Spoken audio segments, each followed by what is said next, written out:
থাকেন যে জীবনে সময়ের পূর্বে এবং ভাগ্যের থেকে বেশি কিছুই পাওয়া যায় না। এটা যার যার নিজের বক্তব্য। আমি বলবো এই সময় আসলে কি? এই সময় হলো যাতে যুগ যুগান্তর নিহিত আছে, যার মধ্যে দিন আছে, মাস আছে, বছর আছে, ঠিক কিনা? বাস্তবে আপনার কাছে সময় কতটা আছে যা আপনি সদ্ব্যবহার করতে পারেন?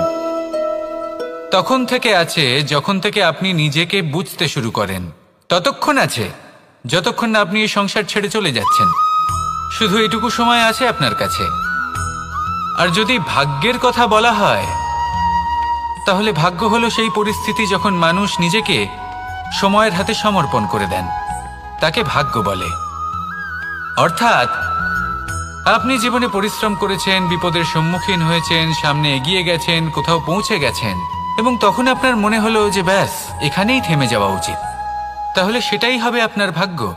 যদি ভাগ্যের কথা বলা হয়, তাহলে বলবো সত্যবানের ভাগ্যে মৃত্যু লেখা ছিল, কিন্তু সাবিত্রীর কর্ম তাকে পুনর্জীবিত করে তুলেছিল। অর্থাৎ এই ভাগ্য বদল করা সম্ভব কর্ম এবং পরিশ্রমের দ্বারা। ভেবে দেখুন, রাবণ মাতা সীতাকে হরণ করেছিল। যদি শ্রীরাম সেটাকে ভাগ্য বলে মেনে নিতেন, তাহলে কখনো ভাগ্য বিধাতা হয়ে উঠতে পারতেন না। ভাগ্য হলো একটা বাঁধন যেটাকে ভেঙে ফেলা খুব প্রয়োজনীয়। নিজের লক্ষ্যের কাছে পৌঁছতে হবে। হতেই পারে এই লক্ষ্য হলো পরমাত্মার কাছে পৌঁছে যাওয়া। আপনি যদি পরমাত্মার কাছে পৌঁছতে নাও পারেন, তাও সেই পথে কিছুটা অগ্রসর হতে পারছেন, তাই না? তাহলে ভাগ্যের এই বাঁধন ভেঙে ফেলুন, নিজের কর্মের দ্বারা নিজের প্রারব্ধ গড়ে তুলুন এবং আমার সাথে ভালোবেসে বলুন, রাধা রাধা। মানুষের একটি সমস্যা আছে যে মানুষ সাফল্যকে মাপতে থাকেন, লক্ষ্যপ্রাপ্তিকে মাপতে থাকেন এবং তার তুলনা করতে থাকেন যে ও এত কিছু পেল আর আমি পেলাম না, ওর কাছে এত কিছু আছে কিন্তু আমার কাছে নেই। এই তুলনা করার জন্য ওনারা দুঃখী হয়ে পড়েন, নিরাশ হয়ে পড়েন। তাই আমি একটা প্রশ্ন করছি যে এটা কি উচিত? এই সংসারে আপনি কি নিয়ে তুলনা করবেন, যেখানে সূর্যদেব চন্দ্রমা দুজনেই আছেন, দুজনেই হলেন বিশেষ, দুজনেই নিজ নিজ সময়ে উদিত হন। এদের মধ্যে একজন না থাকলে তাহলে আমাদের জীবন কঠিন হয়ে পড়বে। ঠিক সেইভাবেই আপনি যদি একটা বড় রেখা অঙ্কন করেন, তাহলে অন্য রেখাটি ছোট হয়ে পড়ে না, সে তেমনই থাকে যেমনটা সে ছিল। আপনার অস্তিত্ব কখনো ছোট বা বড় হতে পারে না। শুধু তুলনা করার জন্য আপনার এটা মনে হতে পারে। যদি আপনি যুদ্ধ করতে চান, আপনার তলোয়ারের প্রয়োজন পড়বে। যদি বস্ত্র তৈরি করতে চান, এত বড় তলোয়ার দিয়ে কিছুই হবে না, তখন প্রয়োজন পড়বে একটা ছোট্ট সূচের। তাই তুলনা করবেন না, না নিজেকে ছোট মনে করবেন, না অন্য কাউকে।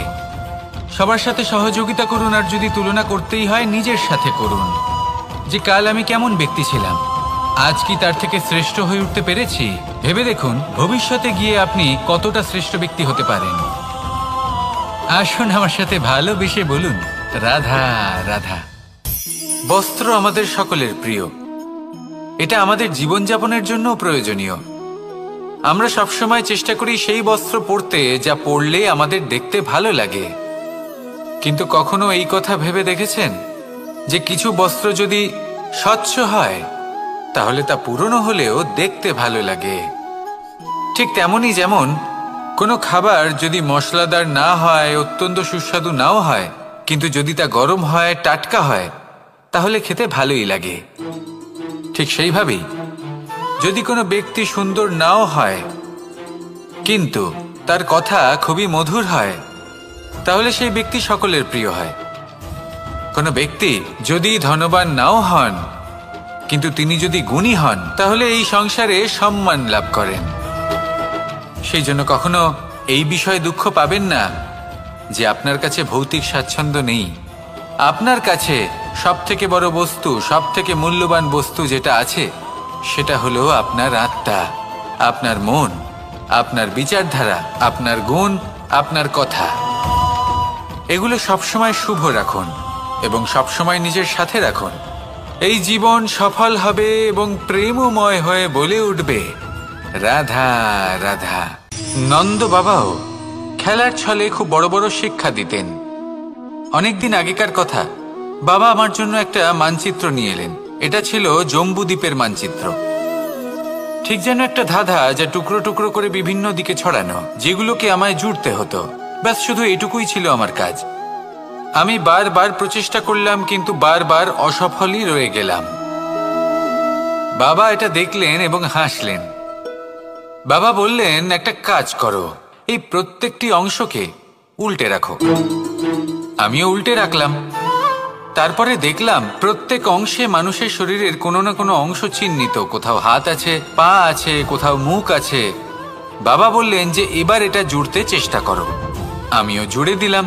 মানুষের মানচিত্র পূর্ণ হলো। এবার বাবা বললেন, এটা উল্টে রাখো, মানচিত্র পূর্ণ আকার ধারণ করেছে। আমি বললাম, ঠিক আছে। আমি উল্টে রাখলাম। দেখলাম জম্বুদ্বীপের মানচিত্র পূর্ণ হয়েছে। বাবা বললেন, যদি দেশকে সফল করে তুলতে চাও, শক্তিশালী করতে চাও, স্থির বানাতে চাও, তাহলে সবার আগে দেশবাসীকে একত্রিত করতে শেখো। সকল সৈন্যগণ যখন একজোট হয়ে দাঁড়াবে, তখন দেশের শক্তি আরো বেড়ে যাবে। শুধু তাই নয়, বাবা বললেন, যদি ভালোবাসার সাথে জড়িয়ে পড়ো, তাহলে পরমাত্মাও তোমার সামনে এসে দেখা দেবেন। তাহলে এটাই করুন, আর আমার সাথে ভালোবেসে বলুন, রাধা রাধা। ছোটবেলা থেকেই আমি গরু চড়িয়ে অভ্যস্ত, সেই জন্য সকলে আমাকে গোপাল নামে ডাকত। কিন্তু গোপাল হয়ে আমি একটা অমূল্য শিক্ষা লাভ করেছি। আমি দেখেছি যে গৌশালাতে অনেক বাছুরের মধ্যে একটি গাই তার নিজের বাছুরকে অবশ্যই চিনে ফেলে। যেখানে সমস্ত বাছুর একই রকম দেখতে এবং প্রত্যেকের স্বরও সমান, তারপরেও সকল বাছুরের মধ্যে নিজের বাছুরকে ঠিক চিনতে পেরে যায় এবং তার সাথেই থাকে। ঠিক এইরকমই কিছুটা হয় আমাদের কর্ম এবং তার কর্মফল। আপনি সবার মাঝে থেকেও কোনো কর্ম যদি করেন, সেই কর্মফল সবার মধ্যে আপনাকে চিনে ফেলবে এবং আপনার সাথেই থাকবে। তাই যখনই কর্ম করবেন, ভেবে চিন্তে করবেন। কোনো কর্ম করার আগে একবার ভেবে দেখুন, তাহলে জীবনে বারংবার অনুতপ্ত হতে হবে না। কারণ বিষয়টা কিছুটা এরকম যে এই সংসারে আপনি কাল, কর্মফল এবং সময়, এই তিনের হাত থেকে কখনো লুকোতে পারবেন না, কখনো পালাতেও পারবেন না। আসুন আমার সাথে ভালোবেসে বলুন, রাধা রাধা। জন্ম এবং মৃত্যু, একটি হলো জীবনের সূত্রপাত, আরেকটি জীবনের সমাপ্তি। এটা হলো একটি চক্র, এবং প্রত্যেক চক্রের মতোই এটাও যেখান থেকে শুরু হয় সেখানে এসেই সমাপ্ত হয়। অর্থাৎ প্রত্যেক ব্যক্তি যারা জন্ম নিয়েছেন, তার জন্মের সাথে এটা সুনিশ্চিত হয়ে যায় যে তার মৃত্যু হলো অবশ্যম্ভাবী। এই সংসারে এমন কিছুই নেই যা চিরকালের মতো থেকে যায়। এবার এটা আমরা সবাই জানি। আমাদের কাছে যে জীবনটা আছে, যেটা আমরা যাপন করতে পারি, সেই সময়কালে আমরা কি করতে পারি সেটা গুরুত্বপূর্ণ। এমন কিছু করুন যার ফলে মৃত্যুর পরেও আপনি অমর হয়ে থাকবেন। আমাদের কথা, আমাদের কর্ম এই সংসারে প্রেরণা প্রদান করতে পারে। আর যদি আমরা প্রেরণা নাও জোগাতে পারি, তাও এই সন্তোষ বোধ যেন থাকে যে আমরা আমাদের জীবন ব্যর্থ হতে দিইনি। এই জীবন যাপন করার ইচ্ছেতেই আমরা সময় ব্যর্থ করে দিই।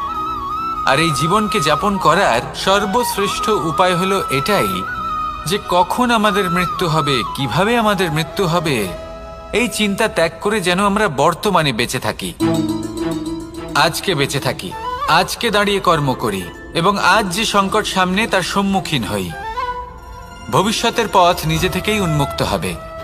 আপনার জীবনে অনেক বড় বড় বিপদরূপী পাথর আসবে। সেই পাথরগুলিকে এতটাই দুর্বল করে দিন যাতে সেই পথ আপনি অগ্রসর হওয়ার পরে আপনার পেছন পেছন যে সেই পথ দিয়ে আসবেন, তিনিও যেন সহজেই পাথর চূর্ণ করে সামনে অগ্রসর হতে পারেন। মনে রাখবেন, আপনার প্রচেষ্টারও একটা মাহাত্ম্য আছে। যদি আপনি কোনো কেল্লার শিখরে পতাকা উত্তোলন নাও করতে পারেন, তাহলেও আপনার প্রচেষ্টার যে মাহাত্ম্য তা কখনো কমে যাবে না। সেই জন্য প্রচেষ্টা করতে থাকুন আর আমার সাথে ভালোবেসে বলুন, রাধা রাধা। মানুষ সবসময় চায় যে তার জীবনে যেন কখনো কোনো সমস্যাই না আসে। সে চায় তার জীবন যেন শুধুমাত্র শান্তি এবং সুখের দ্বারা পূর্ণ থাকে। কিন্তু এই চাহিদা অনুচিত কিছু নয়। আমরা সবাই এটাই চাই যে জীবনে সুখ থাক, শান্তি থাক। কিন্তু এই কথা সবসময় মনে রাখবেন, যে সূর্য উদিত হন সংসারকে প্রকাশমান করেন, দুপুরবেলায় সংসারকে রৌদ্র প্রদান করেন, সন্ধেবেলায় তাকেও অস্ত যেতে হয়। এবার আমাদের জীবন চক্র কিছুটা এরকমই। কোনো কিছুই চিরকাল একরকম থাকে না। কখনো এই নদীকে দেখুন, যা বয়ে চলেছে। এই নদী যা বয়ে চলেছে তার পথেও অনেক বিপদ আসে। বড় বড় পাথরের সম্মুখীন হয়ে তাকেও সামনে এগিয়ে যেতে হয়। একটি পুকুর যা চারদিক থেকে ঘেরা, তার জীবনে কিন্তু কোনো সমস্যা নেই। কিন্তু এই সংসারে পুকুরের পুজো করা হয় না, পুজো করা হয় নদীকে। মনে রাখবেন, সমস্যার ঊর্ধ্বে তিনি উঠতে পারেন যিনি সমাধি লাভ করেছেন, যিনি এই সংসারেই নেই। যিনি এই সংসারে আছেন এবং জীবিত আছেন, তার জীবনের সমস্যা হলো শ্বাসবায়ুর মতোই গুরুত্বপূর্ণ। আসুন আমার সাথে ভালোবেসে বলুন, রাধা রাধা। বন হলো আমাদের সবারই প্রিয়। সেখানকার সৌন্দর্য, শান্তি, সেখানকার পরিবেশ আমাদের সকলের ভালো লাগে এবং সেখান থেকে আমরা কাঠ পাই, যা সংসারে আমাদের জীবনে আমাদের খুব সহায়ক হয়ে ওঠে। এর দ্বারা আমরা অনেক কিছুই প্রাপ্ত করতে পারি। অনেক বাদ্যযন্ত্র আমরা লাভ করতে পারি। এর অনেকভাবে প্রয়োগ সম্ভব। কিছু কাঠ অত্যন্ত সুগন্ধি হয়, যা আমরা ঈশ্বরকে নিবেদন করি, যেমন চন্দন। এবার ভাবুন, একজন অসাবধানী ব্যক্তি, তার হাত থেকে ছোট্ট একটা আগুনের ফুলকি যদি সেখানে পড়ে, তাহলে তা সমগ্র বনকে ভস্ম করে দিতে পারে। আর যখন এই আগুন ছড়িয়ে পড়ে, তখন তা কাউকে রেহাই দেয় না। অন্য বৃক্ষকে নয়, পাতাকে নয়, ফলকে নয়, কাঁটাকে নয়, কাউকে নয়, পথে যাকে পায় তাকেই ভস্ম করে দেয়। এই ছোট্ট আগুনের ফুলকি। কিন্তু এই ছোট্ট আগুনের ফুলকি সবার আগে কাকে ভস্ম করে? সেই সকল ছোট ছোট শুকনো পাতা, সেই ছোট ছোট গাছের ডাল। ঠিক সেইভাবেই আপনার জীবনে একজন খারাপ ব্যক্তি এসে হয়তো আপনার সমগ্র জীবন ধ্বংস করে দিতে পারে। আর আপনার এই জীবনে এই ছোট ছোট শুকনো পাতা এবং এই ছোট ছোট শুকনো কাঠ আপনার ছোট ছোট স্বার্থ। আপনার স্বার্থের দ্বারা এই অশুভ ব্যক্তি আপনার মনে অশুভ আবেগ বাড়িয়ে তুলবে এবং আস্তে আস্তে আপনার জীবন শেষ করে দিতে পারে। তাই মনে রাখবেন, এই জীবন অমূল্য। আপনি হলেন অমূল্য। এই জীবন যাপন করুন এবং এই জীবনের কাছে পৌঁছানোর দ্বার আর কোথাও নেই, আপনার কাছেই আছে। আপনার মনে, আপনার বিবেকে, আপনার দৃষ্টিভঙ্গিতে, আপনার ভাবনাতেই আছে। এই দ্বারকে খুলুন, জীবন সফল হবে আর ভালোবেসে বলবে, রাধা রাধা। কথায় আছে যে স্বপ্ন এবং লক্ষ্য হলো একটি মুদ্রারই দুটি দিক। যতক্ষণ না স্বপ্ন দেখছেন, ততক্ষণ বুঝবেন কি করে আপনার লক্ষ্য কি? স্বপ্ন দেখে যদি নিজের লক্ষ্য বুঝতে পারেন, সেটা পেতে চান, তবেই সেটা লাভ করতে পারবেন। কিন্তু স্বপ্ন এবং লক্ষ্য, এই দুইয়ের মধ্যে একটা ভারসাম্য রয়েছে, যেটা বজায় রাখা প্রয়োজনীয়। একে আমরা বলে থাকি পরিশ্রম। দেখুন, যদি আপনি স্বপ্ন দেখতে চান, তাহলে পরিশ্রম ত্যাগ করে নিদ্রা লাভ প্রয়োজন। কিন্তু যদি আপনি লক্ষ্য লাভ করতে চান, তাহলে আপনাকে নিদ্রা ত্যাগ করে পরিশ্রম করতে হবে। তাই আলস্য ত্যাগ করুন এবং সিদ্ধান্ত নিন যে আপনি কি চান। আপনার জীবনের এই তুলাদণ্ডে স্বপ্নের পাল্লা ভারী হওয়া প্রয়োজন নাকি লক্ষ্যের?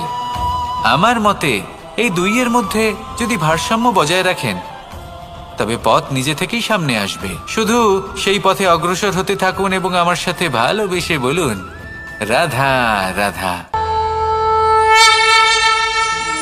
আমরা সবাই জীবনে সুখ লাভ করতে চাই। শুধু জীবনে কেন, জীবনের পরেও আমরা সুখ লাভ করতে চাই। আমরা সকলে স্বর্গের কামনা করি।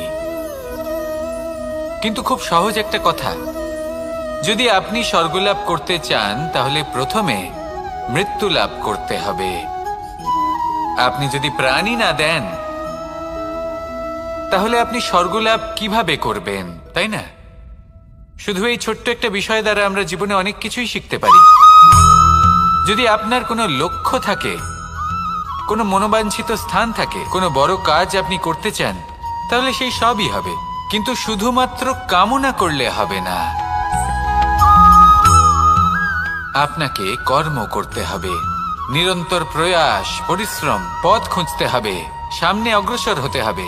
কখনো অসফল হলে তার কারণ খুঁজতে হবে, বিপদের সম্মুখীন হতে হবে, অন্তর থেকে নিজের শক্তি বাড়িয়ে তুলতে হবে। তবেই আপনি নিজের লক্ষ্য লাভ করতে পারবেন, মনোবাঞ্ছিত স্থান পাবেন। মহানদী গঙ্গা একটি বিন্দু দ্বারা শুরু হয়, ধীরে ধীরে অগ্রসর হয়। কোনো পাথরে ধাক্কা খেলেও সে থামে না, বরং এগোতেই থাকে। তারপরেই সে মহান নদী গঙ্গা হয়ে উঠতে পারে। পরিশ্রম করুন, লক্ষ্য লাভ করুন, আর আমার সাথে ভালোবেসে বলুন, রাধা রাধা। এই সংসারে 3 ধরনের আবেগ অত্যন্ত গুরুত্বপূর্ণ, যা প্রত্যেক মানুষের জীবনে থাকে। প্রথমটা হলো আনন্দ, যা আমরা সবাই লাভ করতে চাই। দ্বিতীয় হলো ক্রোধ, এটা তখনই আসে যখন আমরা আমাদের উপর নিয়ন্ত্রণ হারাই বা কোনো পরিস্থিতি আমাদের প্রতিকূল হয়ে থাকে। তৃতীয় হলো দুঃখ, এই দুঃখ তখনই আসে যখন কোনো একটা পরিস্থিতি আমাদের মনের মতো হয় না, বা আমাদের প্রিয়জন আমাদের বুঝতে পারেন না, আমরা অমূল্য কিছু হারিয়ে ফেলি, তখন এই দুঃখ আমাদের হৃদয়ে আশ্রয় নেয়। এই 3 আবেগ হলো এমন যে আমাদের জীবনে আসতে এবং যেতে থাকবে। কিন্তু এই 3টি আবেগের বিষয়ে কোন কথাটা মনে রাখতে হবে সেটা শুনুন। যখনই আপনি আনন্দে থাকবেন, প্রতিশ্রুতি দেবেন না, কারণ যখন মানুষ আনন্দে থাকেন তখন তিনি নিজের বিবেক বোধ হারিয়ে ফেলেন। দ্বিতীয়ত, যখনই আপনি ক্রুদ্ধ হবেন, উত্তর দেবেন না, কারণ ক্রোধের বশে যে উত্তরই দেবেন সেটা শুভ হবে না। তৃতীয়ত, যখনই আপনি দুঃখী থাকবেন, কোনো সিদ্ধান্ত নেবেন না, তখন নিজের মনের ওপর, নিজের কর্মের ওপর, নিজের ওপর নিয়ন্ত্রণ রাখতে চেষ্টা করুন। যদি এই 3টি আবেগের ক্ষেত্রে এই জিনিসগুলো মনে রাখেন, তাহলে জীবনে কখনো আক্ষেপ করবেন না। আসুন আমার সাথে ভালোবেসে বলুন, রাধা রাধা। আমাদের মধ্যে বেশিরভাগ মানুষ কোনো না কোনো মহাশক্তির উপস্থিতিকে বিশ্বাস করেন। আমরা মনে করি যে এ হলো সেই মহাশক্তি যার প্রভাব, যার কৃপা চিরকাল আমাদের উপর বজায় থাকে। আমাদের কর্মের ওপর, কর্মফলের ওপর চিরকাল তার দৃষ্টি থাকে। আমাদের মধ্যে কেউ একে ঈশ্বর মনে করেন, কেউ বা প্রকৃতি মনে করেন, বা কেউ কোনো গৃহপালিত পশুর মধ্যে মহাশক্তির দর্শন লাভ করেন, বা কেউ কোনো বস্তুর মধ্যে। প্রত্যেকের নিজস্ব বিশ্বাস আছে, কিন্তু সেই শক্তির থেকে আশীর্বাদ লাভের জন্য বা কোনো ইচ্ছে পূরণের জন্য আমরা কখনো না কখনো মন্দিরে যাই। এই মন্দির শব্দের সূত্রপাত কিভাবে, আগে সেটা বুঝে নেওয়া যাক। মন্দির এই শব্দের আরম্ভ হলো মনের দ্বারা, কিন্তু বেশিরভাগ মানুষ যখনই মন্দিরে যান কোনো ইচ্ছে পূরণের জন্য বা ইচ্ছে পূরণ হওয়ার পরে ধন্যবাদ দেওয়ার জন্য, তখন তিনি শুধুমাত্র শারীরিকভাবে সেখানে উপস্থিত থাকেন। তার মন তো সাংসারিক কাজের মধ্যেই ঘোরাফেরা করতে থাকে, তাই না? তাহলে বলুন, এর অর্থ কি? যদি আপনি মন্দিরে নিজের মনকেই না নিয়ে যান, তাহলে তার কি লাভ হবে? মন্দিরে গিয়ে নিজের মনকে ঈশ্বরের চরণে পূর্ণরূপে সমর্পণ করুন। নিজের মন থেকে ঈশ্বরের আরাধনা করুন, আর এই মন থেকেই বলুন, রাধা রাধা। মানুষ শুধুমাত্র 2 ধরনের ব্যক্তির সামনেই নত হন। একজন হলেন তিনি যাকে তিনি সম্মান করেন, আর আরেকজন যাকে তিনি ভয় পান। এবার কোনো ব্যক্তি যদি আপনার সামনে নত হন, তাহলে তার পেছনের কারণ কি? আপনার প্রতি সম্মান নাকি আপনার প্রতি ভয়? সেটা আপনাকেই বুঝতে হবে। যদি আপনি এমন মনে করেন যে তাতে কি যায় আসে, ভয় হোক বা সম্মান, কেউ আমার সামনে নত তো হচ্ছেন, যদি এটা আপনার চিন্তা ভাবনা হয়, তাহলে আপনাকে মনে করিয়ে দিই, এই সময় বদলাতে বেশি সময় লাগে না। আজ যে ব্যক্তি আপনাকে দেখে ভয় পাচ্ছে, কাল এই ভয়ের সমাপ্তিও ঘটতে পারে। আবার এমনও হতে পারে যে তার কাছে অত্যাধিক শক্তি চলে এলো। অনেক কিছুই হতে পারে। তাই মনে রাখবেন, যে মাথা ভয়ের কারণে নত হয় তা সময় এলে সবার আগে বিরোধিতা করতে পারে, আর যে মাথা সম্মানের কারণে নত হয় আপনার জন্য নিজের শিরচ্ছেদও সে করতে পারে। তাই সকলকে আপন করে নিন, কিন্তু ভয় প্রয়োগ করে নয়। কর্ম করুন এবং সম্মান অর্জন করুন।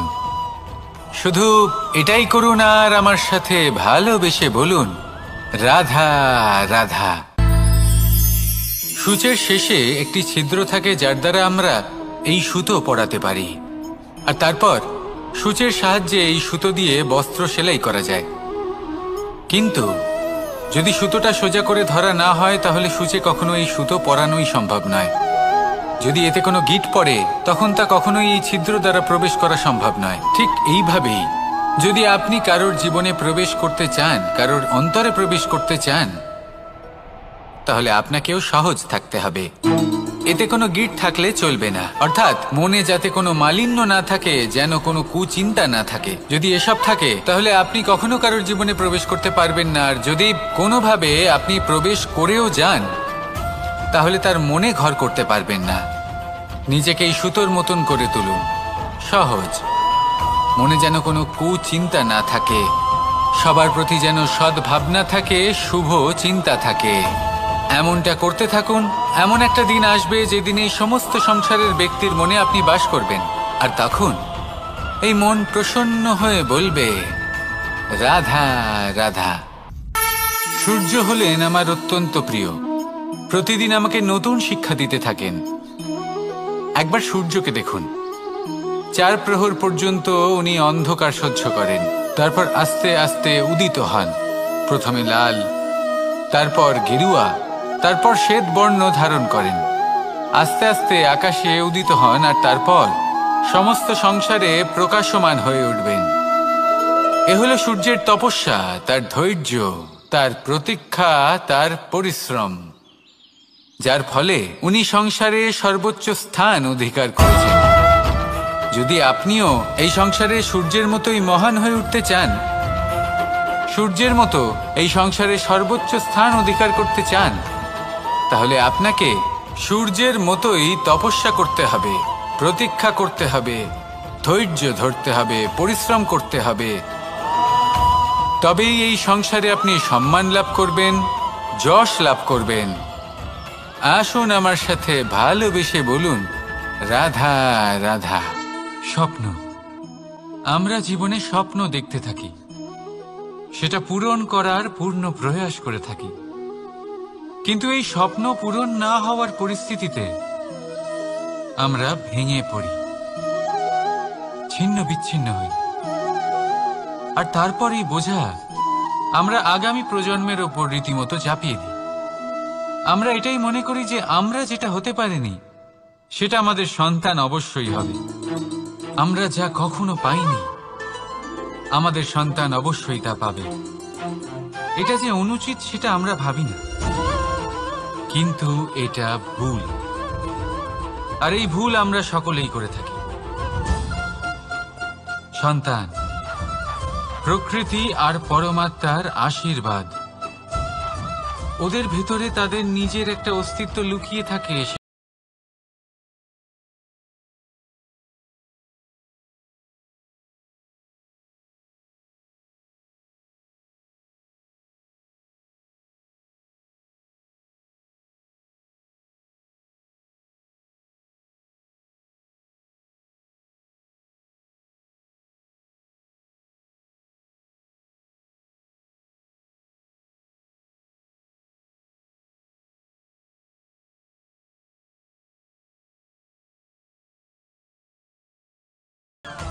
রাধা রাধা।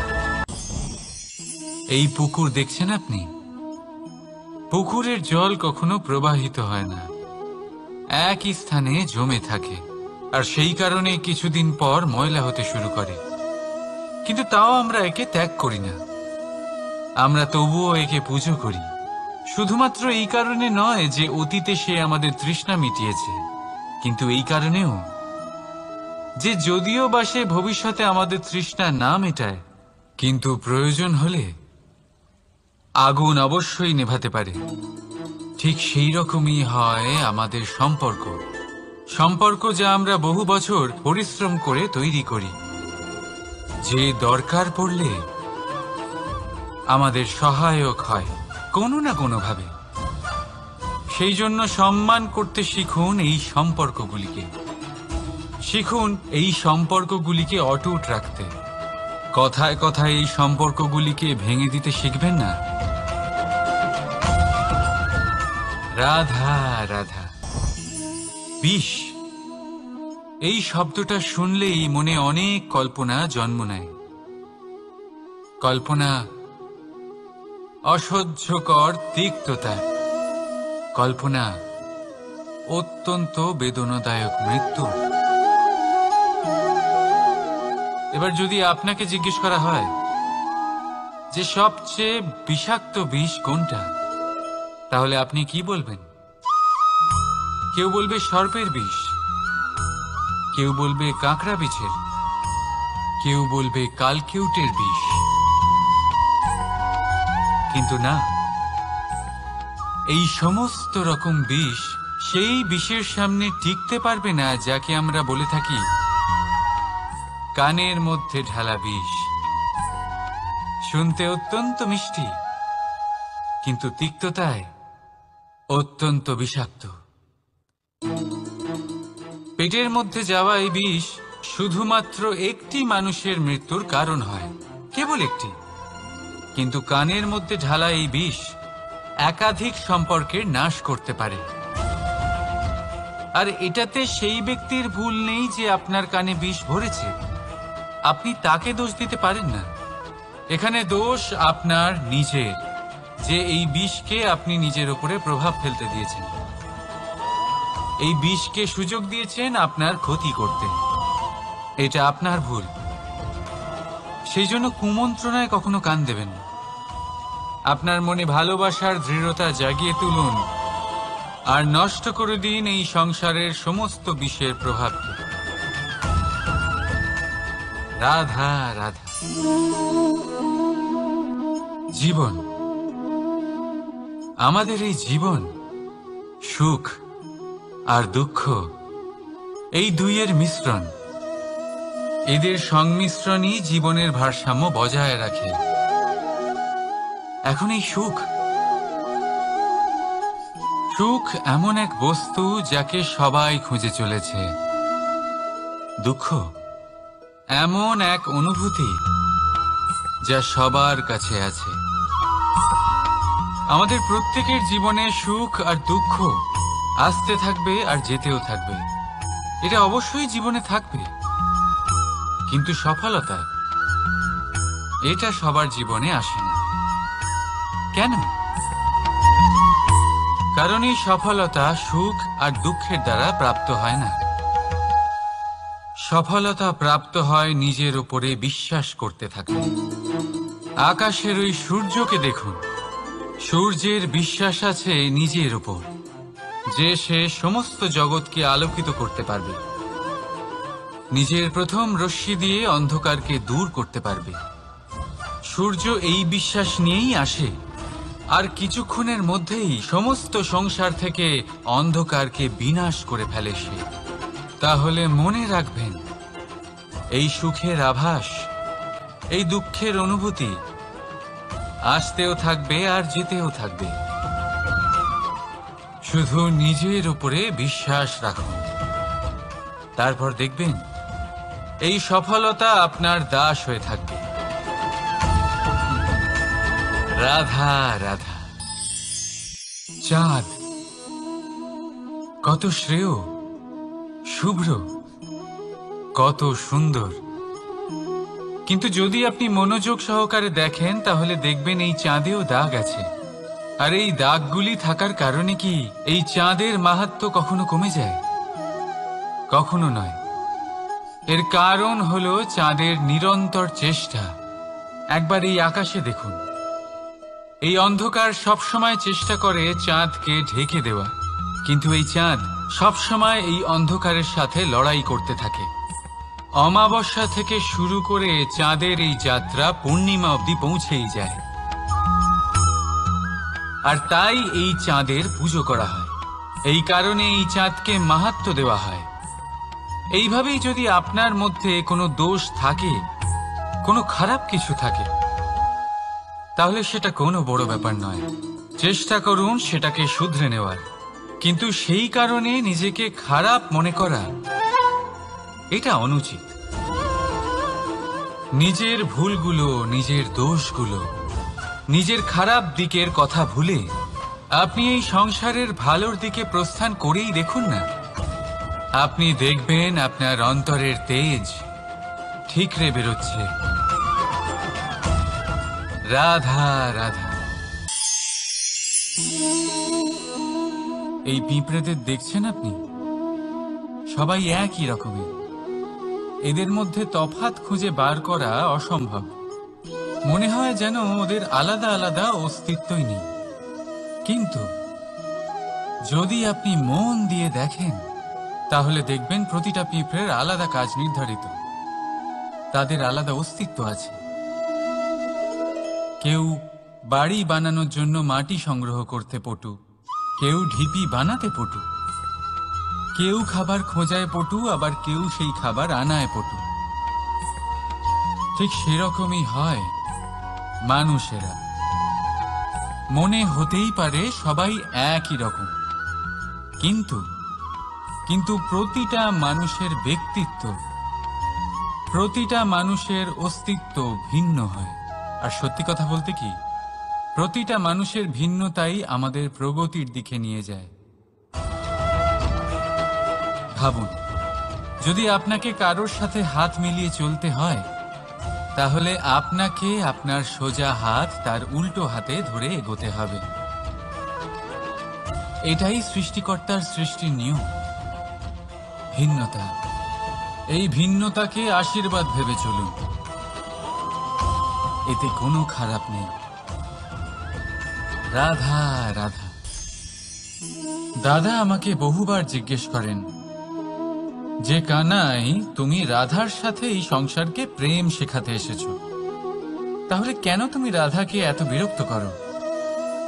কেন ও তোমাকে বিরক্ত করে? কেন এই ঝগড়াঝাটি হয়? কেন এই টানাপোড়েন চলে? এবার এটার উত্তর আমি কিছুটা এইভাবে দিতে চাই। পিঁপড়ে সেই বাড়িতেই প্রবেশ করে যেখানে মধু উপস্থিত আছে।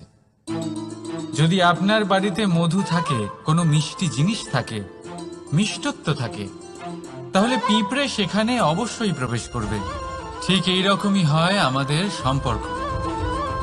এর মধ্যে ছোটখাটো ঝগড়াঝাটি, টানাপোড়েন, রাগ করা, মন ভাঙানো, এই সব তো চলতেই থাকে। বিশেষ করে সেই সম্পর্কগুলিতে যেখানে মিষ্টত্ব আছে।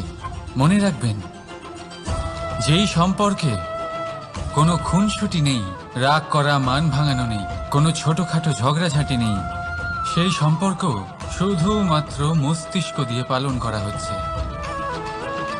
মন থেকে নয়। তাই মন থেকে ভালোবাসতে শিখুন।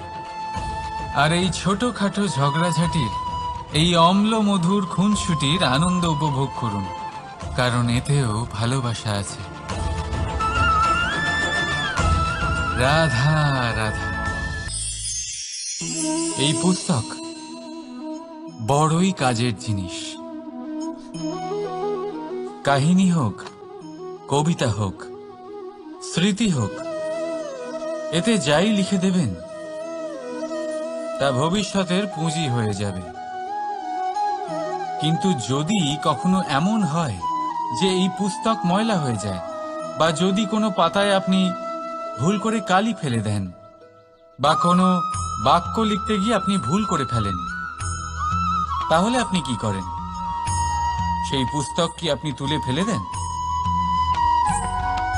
না, তাই তো। শুধু একটা পাতা ছিঁড়ে ফেলেন, যাতে সেই পুস্তক সঠিক থাকে, সুন্দর হয়ে ওঠে। এই পুস্তকের মতোই হয় আমাদের সম্পর্ক। তার সেই এক পাতা, একটা ভুল, তাই যে কোনো সম্পর্কে যদি কারোর কোনো ভুল হয়ে গিয়ে থাকে, তাহলে সেই ভুলকে সম্পর্ক থেকে দূরে করা সঠিক হবে। সেই ভুলকে ভুলে যাওয়াই সঠিক হবে। সেই সম্পর্ক ভাঙা নয়, সেই সম্পর্ক সামলে রাখুন। কারণ ভুল তো সবার দ্বারা হয়। যদি এরকম করেন, তবেই জীবনরূপী পুস্তক আরো সুন্দর হয়ে উঠবে। একে অপরকে ক্ষমা করতে শিখুন। একে অপরের ভুলকে ভুলে যেতে শিখুন। তারপর দেখবেন এই জীবনে আরো আনন্দ আসবে, আর এই সম্পর্ক নিঃশ্বাস নিতে থাকবে। রাধা রাধা।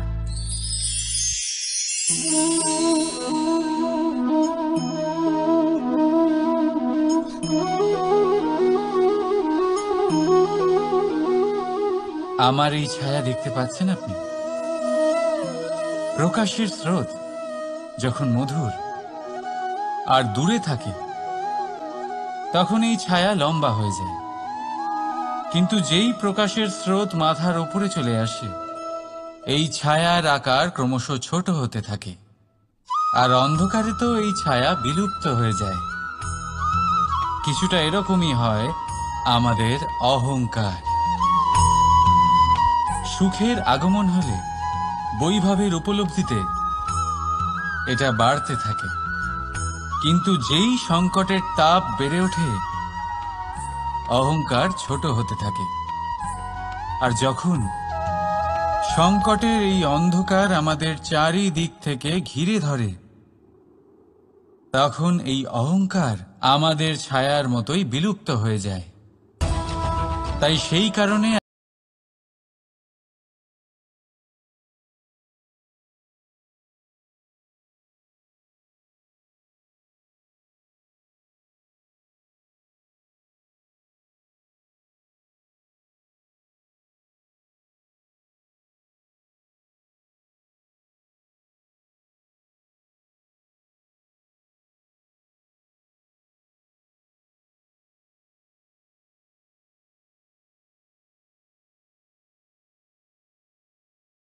কেউ নয়, এই আত্মসম্মান নয়, এ হলো অহংকার। আর অহংকার আর কিছুই নয়, শুধু পতনের দিকে প্রথম পদক্ষেপ। আর এই জীবনে পতনের দিকে নয়, প্রেমের দিকে এগিয়ে যান। আর আমার সাথে ভালোবেসে বলুন, রাধা রাধা। আপনি কি কখনো ফলে ফুলে পরিপূর্ণ বৃক্ষ দেখেছেন? তার ডালগুলো কিরকম স্বাধীনভাবে বেড়ে ওঠে। কিন্তু যদি এই ডালগুলো মূলের সাথে ঠিকভাবে যুক্ত না থাকে, সেই বৃক্ষের মূলগুলি গভীর না হয়, তাহলে কি হবে? তাহলে কি সে সেই সব সুবিধা পাবে? কখনোই নয়। সেই বৃক্ষের ডাল পড়ে যাবে, সেই বৃক্ষ ভূমিষ্ঠ হয়ে যাবে। ঠিক সেইভাবেই চিন্তা ভাবনার স্বাধীনতার আনন্দ আপনি তখনই আস্বাদন করবেন, যখন আপনার শিক্ষা গভীর হবে। তাই স্বাধীন থাকুন দৃষ্টিভঙ্গিতে, কিন্তু যুক্ত থাকুন শিক্ষার সাথে। রাধা রাধা। সমাজ, আমরা এই সমাজে বাস করি, আর বহুবার একটা গুরুত্বপূর্ণ কথা ভুলে যাই। এই সমাজ আমরা সকলে মিলে তৈরি করি। সমস্ত সময় কাটিয়ে দিই এইটা ভাবতে ভাবতে যে এই সমাজ কি ভাববে, আমার কি করা উচিত, আমার কি ভাবা উচিত, কি পড়া উচিত, কোনটা সঠিক কোনটা ভুল। যদি আমি এটা করি, তাহলে কয়েকজনের এটা মনে হবে না তো যে আমি খারাপ, যখন আমি তা নই। মনে ভয় উৎপন্ন হয় সেই কয়েকজন মানুষের জন্য। তার কারণ হলো আমরা আমাদের মনের কথা শুনতে পাই না, না শুনতে পাই, না বলতে পারি, আর না করতে পারি। সেই কয়েকজন মানুষের ভয় আমরা খারাপের বিরোধিতা করা ছেড়ে দিই। কিন্তু কখনো নিজেকে জিজ্ঞেস করুন, শেষ পর্যন্ত কারা এই কয়েকজন মানুষ? এই সংসারে প্রতিটি মানুষেরই নিজের আলাদা আলাদা ব্যক্তিত্ব আছে, আলাদা দৃষ্টিভঙ্গি আছে। তাই যদি আপনি এটা ভাবেন যে আপনি সবাইকে খুশি করতে পারবেন, তাহলে আপনি ভীষণ বড় ভুল করছেন। জীবনে কর্ম তাই করুন যাতে আপনার অন্তরাত্মা সন্তুষ্ট হয়, আর অন্তরাত্মা সন্তুষ্ট তখনই হবে যখন আপনার কর্ম শুভ হবে। তাই নিজের মনের কথা শুনে এই সংসারে শুভ কর্ম করতে থাকুন, তবেই এই সংসারের কর্মে আপনি সার্থক হবেন। রাধা রাধা।